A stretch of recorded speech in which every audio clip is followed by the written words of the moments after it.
All right, welcome to The Explainer. Today we're talking about something a little creepy, honestly. The unseen watchers. You know, every time you're at a big public event, you're being watched. But how? Why? And what does that actually mean for you and me? So I want you to picture it. You're at a huge concert, maybe a packed stadium for a game, or just a big city festival. The energy is just electric, right? You're surrounded by thousands of people, all there for the same reason. You're watching the main event, totally absorbed. But who else is watching? I mean, who's watching the crowd? And what exactly are they seeing?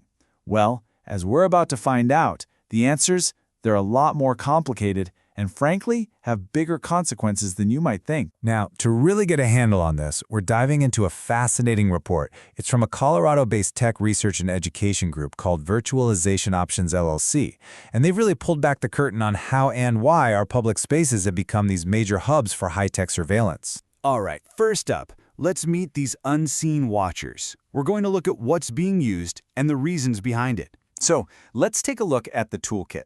The report from Virtualization Options lays out this whole arsenal of tech. Think of it as a serious upgrade for security. Let's get into what these tools actually are. Okay, first, you've got the old classic, CCTV, or closed-circuit television. I mean, we've all seen these cameras everywhere, right?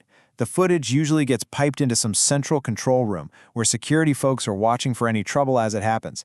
It's kind of like the original eye in the sky. But things have gotten way more powerful than just simple cameras. Now we have facial recognition. This stuff can scan thousands of faces in a crowd and instantly check them against a massive database. That lets authorities pinpoint and track specific people. And, well, that can be used for good or for not so good reasons. And hey, it's not just our faces. They're watching our cars too. Automatic license plate readers, or ALPRs for short, do pretty much the same thing, but for license plates.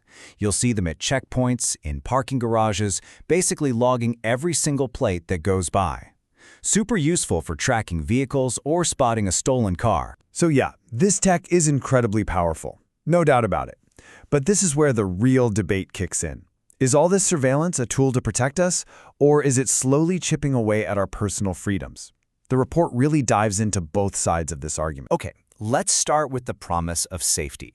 How is all this tech actually used to protect the public? The report breaks it down into three main ways this stuff can enhance safety.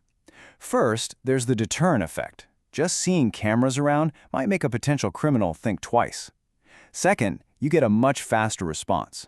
Real-time monitoring means security can spot trouble and jump in immediately. And third, it's all about evidence. That footage is absolutely crucial when it comes to investigating what happened and prosecuting crimes. So sure, surveillance can keep us safe. The case for it is pretty strong. But at what cost? This is really the heart of the issue, right? What are we giving up to get that extra layer of security? Which brings us to the other side of the coin, the peril of surveillance. Let's talk about the high cost of being watched. And believe me, the list of concerns is pretty long. You've got the obvious one, a major invasion of our privacy. But the report also flags the potential for this power to be misused or abused.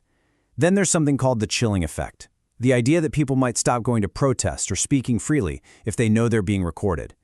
And let's not forget, these giant databases of our faces and movements, they are a huge, juicy target for hackers. But here's one of the biggest, most critical problems: bias. The technology itself is biased. As the research points out, these systems are nowhere near perfect. Study after study has shown that facial recognition tech is way less accurate when identifying people of color and women. And that can lead to horrible cases of misidentification, reinforcing existing biases in our society. The consequences can be absolutely devastating. So, how do we fix this? We're back to that central challenge, striking a really difficult balance. How do we even begin to navigate this legal and ethical maze? Here in the US, this whole thing creates this massive constitutional tension. You have the First Amendment, which guarantees our freedom of speech and peaceful assembly. But constant surveillance can create that chilling effect, right? It might discourage people from exercising those very rights. On the other hand, you have the Fourth Amendment, protecting us from unreasonable searches. But what does a reasonable expectation of privacy even mean anymore when you're in public? The courts are, frankly, still trying to figure this all out. So what do we do? The report from Virtualization Options LLC suggests a path forward. It's basically a four-pronged approach. First, transparency. Be open about what tech is being used and why. Second, accountability. We need independent oversight and clear rules. Third, smart policies for how our data is stored and eventually deleted. And finally, and this is maybe the most important part, public engagement. The community has to be part of the decision-making process. Look, at the end of the day, there are no easy answers here. The report concludes that this is, and will continue to be, a really delicate balance between our security and our fundamental freedoms. The real takeaway is that it's on all of us as a society to figure out where we want to draw that line. And that leaves us with one last big question to chew on. This technology, it's only going to get smarter, more powerful, more predictive. So, the question for our future isn't if we'll be watched. The real question is this: as technology gets smarter, how do we ensure it remains fair?